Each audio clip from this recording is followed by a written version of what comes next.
আমি বললাম, "আসলে আজ বহুদিন পর তোমাকে এত কাছ থেকে দেখছি তো, অনেক সুন্দর লাগছিল। তোমাকে দেখতে, দেখতে কখন যে এত রাত হয়ে গেছিল বলতে পারি না। তাই বেশি ঘুমাতে পারি নাই।" সুমাইয়ার চুলগুলোকে একটু সরিয়ে হালকাভাবে নিয়ে আমাকে বলল, "এত সুন্দর আমি না, বুঝছো?" আমি একটা হাসি দিলাম। সুমাইয়া বলল, "এভাবে হাসার কি আছে?" আমি বললাম, "না, এমনিই। আমার বউকে দেখে আমি কি হাসতে পারি না?" সুমাইয়া বলল, "হ্যাঁ, তাই বলে কোনো কারণ ছাড়া?" আমি বললাম, "আচ্ছা, এসব বাদ দাও। এখন ডাক্তারকে বলো আমরা বাড়িতে চলে যাব। এক মুহূর্ত আর ভালো লাগছে না এখানে।" সুমাইয়া বলল, "দাঁড়াও, ওরা আসুক তারপর একসাথে যাব।" আমি বললাম, "হ্যাঁ।" কিছুক্ষণ পর সবাই চলে আসলো। সুমন বলল, "স্যার, আমি ডাক্তারের সাথে কথা বলে আসছি, এখন আপনি যেতে পারবেন।" আম্মু বলল, "চল বাবা, আমার বউকে আগে আমার বাসায় নিয়ে যাব।" আন্টি বলল, "তা তো হতে দেওয়া যাবে না বেআইন সাহেবা, আপনারা আজ সবাই আমার বাসায় থাকবেন।" আম্মু বলল, "না, কি যে বলেন!"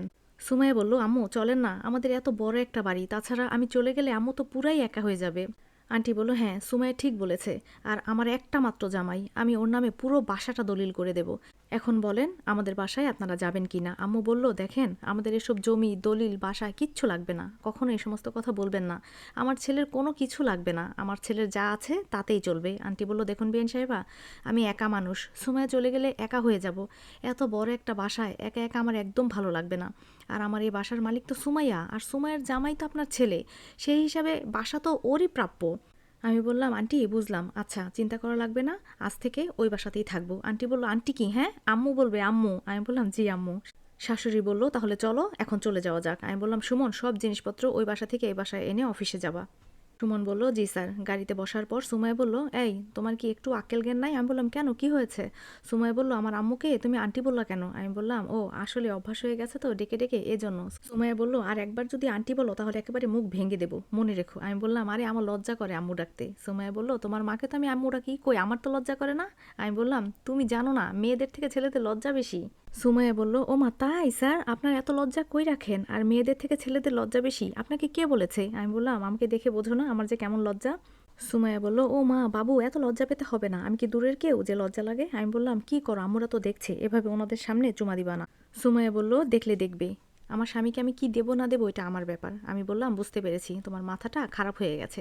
সুমাইয়া বলল, "বহু সাধনার পর আমি তোমাকে পেয়েছি, একটু আদর তো করাই লাগবে, তাই না?" আমি বললাম, "এসব আদর সব পরে হবে, এখন চুপ করে বসে থাকো।" সুমাইয়া বলল, "কিন্তু আমার যে ভালো লাগছে না।" আমি সুমাইয়ার মাথাটায় হাত দিয়ে আমার ঘাড়ে রাখলাম। আমি বললাম, "সকাল থেকে কিচ্ছু খাও নাই, তাই হয়তো খারাপ লাগছে।" সুমাইয়া বলল, "তুমিও তো খাও নাই।" আমি বললাম, "আমি না খেলে কিছু হবে না, তোমার যদি কিছু হয়ে যায় তাহলে আমাকে দেখবে কে বলো?" সুমাইয়া বলল, "সারা জীবন শুধু তুমিই আমাকে রক্ষা করে গেলে।" আমি বললাম, "বউ আমার, তাহলে রক্ষা করবে কে শুনি তো?" সুমাইয়া বলল, "তাও এখন দেখে শুনে চলাচল করবে, তোমার সাথে এখন আরেকটা জীবন কিন্তু জড়িত, মনে রেখো।" আমি বললাম, "তোমাকে ছাড়া আমি আর কারো কাছে যাব না।" সুমাইয়া বলল, "কথা দাও অন্য কোনো মেয়ের প্রতি আসক্ত হবে না?" সুমাইয়ার কথা শুনে মিতুর কথা মনে পড়ে গেল। মিতুও তো আমাকে কত ভালোবাসে, কিন্তু বিয়ের পর একটা মেয়ে তার স্বামীর ভাগ কি অন্য কোনো মেয়েকে দিতে চায়? মিতুর ক্ষেত্রেও হয়তো তাই হবে। আমিও তো সুমাইয়াকে কম ভালোবাসি না, কিন্তু মিতুর যে অসুখ হয়েছে, ও বেঁচে থাকে কিনা তাই নিয়ে খুব চিন্তায় আছি। আচ্ছা দেখি, ওর বাবার সাথে কথা বলে দেখি কি করা যায়। আমি এক নারীতে আসক্ত থাকতে চাই, সেটা শুধু সুমাইয়া। এসব উল্টাপাল্টা চিন্তা করা যাবে না এখন, সামনে যা আছে তাই নিয়ে চিন্তা করি।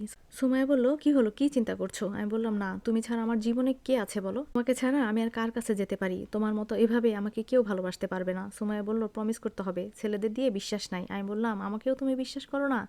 সুমাইয়া বলল, "আমি কি এই কথা বলেছি নাকি?" আমি বললাম, "আচ্ছা বাবা, এই যে তোমার মাথায় হাত রেখে বলছি, তুমি ছাড়া আর কোনো মেয়ের দিকে কখনো তাকাবোও না। আর যদি কোনো মেয়ে আমার সাথে কথা বলতে আসে তাহলে আগেই বলে দেবো সরাসরি আমার বউ আছে।" সুমাইয়া বলল, "বাবু, তোমার কথা শুনে খুব খুশি হলাম। আর আমাকে কি দেখেছো কোনো ছেলের সাথে কখনো কথা বলতে?" আমি বললাম, "কানার তো মনে মনেই জানা আছে।" সুমাইয়া বলল, "এই মাইর খাবা কিন্তু।" আমি বললাম, "বাদ দাও, এবার বাসায় এসে গেছি, চলো।" আমি আগে যে রুমে থাকতাম সেখানে চলে গেলাম। আমার পেছন পেছন সুমাইয়াও আসলো। সুমাইয়া বলল, "আমি বাথরুম থেকে ফ্রেশ হয়ে আসি, হ্যাঁ, শরীরটা খুব ভারী লাগছে।" আমি বললাম, "যাও।" আমি ফোনটা বের করে সবার জন্য খাবার অর্ডার করে ফেললাম। একটা অচেনা নম্বর থেকে কল এলো, ফোনটা রিসিভ করলাম। আমি বললাম, "কে বলছেন?" ওপাশ থেকে বলল, "আমি বলছি।" আমি বললাম, "আমিটা কে, যদি একটু নামটা বলতেন?" ফাহিম বলল, "আরে শালা, আমি বলছি, আমাকে চিনিস না, আমি ফাহিম।" আমি বললাম, "এতদিন পর যে কল দিলি?" ফাহিম বলল, "খুব বিজি থাকি রে বেটা।" আমি বললাম, "থাকবি তো, কোনো বন্ধু বান্ধব নাই?" ফাহিম বলল, "এভাবে বললি কেন?" আমি বললাম, "মানুষ চিনতে ভুল করেছি তো। আমি মাঝে মাঝে চিন্তা করি কি জানিস, সবাই বন্ধুত্ব রাখার মতো যোগ্যতা রাখে না।" ফাহিম বলল, "আজও তোর কথা বুঝি না।" আমি বললাম, "এত সহজে তোর বুঝতে হবে না, তুই বল তুই কেমন আছিস?" ফাহিম বলল, "এই তো আলহামদুলিল্লাহ ভালো, তুই?" আমি বললাম, "আমিও ভালো আছি। ভাবি কেমন আছে?" ফাহিম বলল, "অনেক অনেক ভালো আছে। দোয়া করিস, সামনের মাসে আমার ছেলে বাবু হবে।" আমি বললাম, "অবশ্যই, অনেক দোয়া করি। বর্তমানে কি করিস?" ফাহিম বলল, "ব্যবসা দেখাশোনা করি।" আমি বললাম, "ভালো থাকিস রে।" ফাহিম বলল, "তুই বিয়ে করিস নাই?" আমি বললাম, "হ্যাঁ, করেছি তো।" ফাহিম বলল, "কাকে বিয়ে করলি?" আমি বললাম, "সুমাইয়াকে।" ফাহিম বলল, "সুমাইয়ার সাথে না তোর ঝগড়া হয়েছিল, কিন্তু এক হলি কিভাবে?" আমি বললাম, "এত কিছু জেনে তোর লাভ আছে, কিছু কিছু বিষয় অজানাই থাক।" বলে ফোনটা রেখে দিলাম। আসসালামু আলাইকুম। ভিডিওর এই পর্যায়ে আমি আপনাদের কাছে একটু সময় চেয়ে নিচ্ছি। আপনারা ভিডিও দেখেন কিন্তু সাবস্ক্রাইব করেন না। আপনাদের একটি সাবস্ক্রাইব আমাদের জন্য অনুপ্রেরণা। সবাই সাবস্ক্রাইব করে দিবেন। এই গল্পের 24 থেকে শেষ পার্ট পর্যন্ত রিয়ামণি 4 চ্যানেলটিতে পাবেন। গল্পটি যাতে আপনাদের খুঁজতে না হয় তাই এই ভিডিওর শেষে কর্নারে 24 পার্টের লিঙ্ক অ্যাড হয়েছে এবং কমেন্ট বক্সেও লিঙ্ক দেওয়া আছে। সবাই লিঙ্কে ক্লিক করে গল্পটি সমাপ্ত পর্যন্ত দেখুন। ধন্যবাদ।